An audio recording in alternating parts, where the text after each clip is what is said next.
মুঘল আমলের শিক্ষা সম্পর্কে দ্বিতীয় পাঠ সম্বন্ধে জানব আজকে আমরা।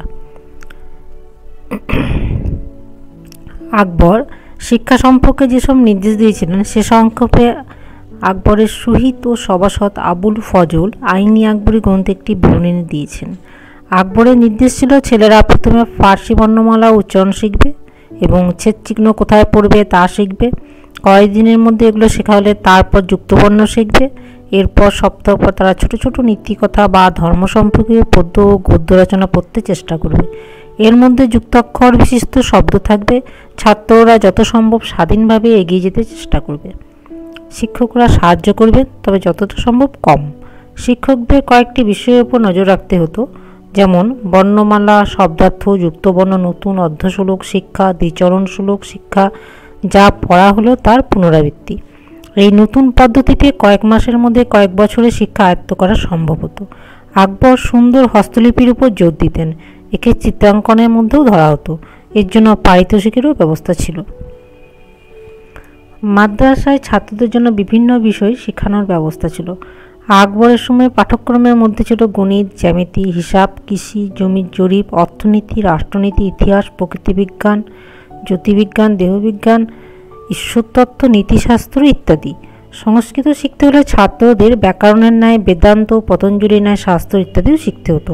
আকবর চেয়েছিলেন যান্ত্রিক শিক্ষা পদ্ধতির পরিবর্তে একটি গতিশীল শিক্ষা পদ্ধতি প্রবর্তন করতে, যাতে শিক্ষার্থীরা অল্প সময়ে লেখাপড়া শিখতে পারে। হিন্দু প্রথায় পড়ার আগে লেখা শেখানো হতো। এই প্রথার কার্যকারিতা সম্পর্কে অবহিত হয়ে আকবর ফার্সি বিদ্যালয়ে পড়ার আগে লেখা শেখার রীতি প্রবর্তন করেন। ছাত্ররা যতটা সম্ভব নিজেরাই শিখবে, এই নির্দেশের মধ্যে আমরা একজন আধুনিক শিক্ষাবিদকেই পাই।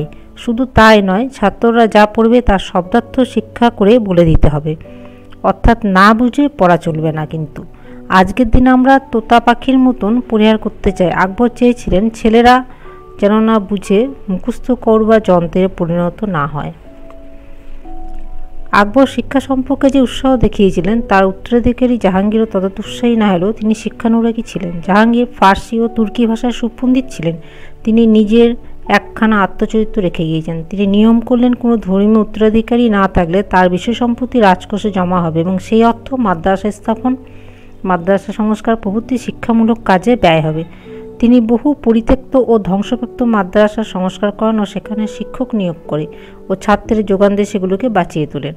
আগ্রা শহরটি তার সময় পর্যন্ত প্রাচ্যের একটি প্রধান শিক্ষাকেন্দ্ররূপে পরিচিত ছিল।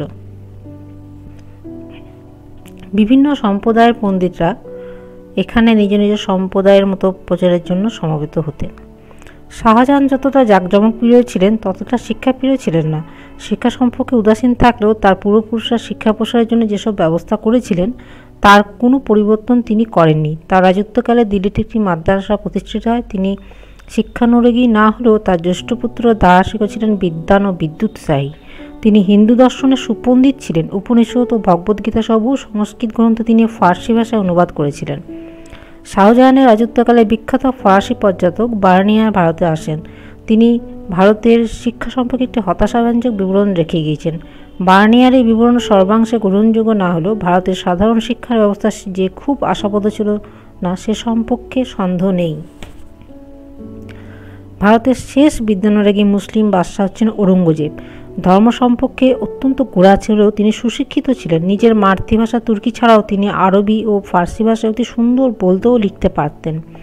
সমগ্র কোরআন ও হাদিস তার কণ্ঠস্থ ছিল। তিনি ধর্মান্ধ ছিলেন এবং ধর্মান্ধদের তাকে মুসলিম শিক্ষা প্রসারে অনুপ্রেরণা জুগিয়েছিলেন।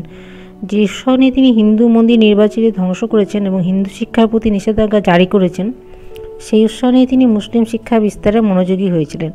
তিনি বড় বড় শহরে বিদ্বান মুসলমানদের জন্য পেনশন ও ভাতার ব্যবস্থা করেন। শিক্ষা ও যোগ্যতা অনুসারে শিক্ষার্থীদের জন্য বৃত্তির ব্যবস্থা করা হয়। শিক্ষিত হিন্দু যোগ্যতার সঙ্গে উচ্চ পদে অধিষ্ঠিত থেকে দিল্লির বাদশাহ ও প্রাদেশিক নবাবদের অধীনে কাজ করে গিয়েছেন। মুসলমানদের জন্য আর্থিক সাহায্যের ব্যবস্থা ছাড়াও তিনি বহু মক্তব ও মাদ্রাসা প্রতিষ্ঠা করেন। গুজরাটে ও অন্যান্য কয়েকটি সুবার শাসকদের তিনি নির্দেশ দেন প্রত্যেক মুসলিম শিক্ষার্থীকে আর্থিক সাহায্য দিতে হবে। গুজরাটের বোহরা সম্প্রদায় শিক্ষিত করে তোলবার জন্য তিনি শিক্ষক নিয়োগ করেন।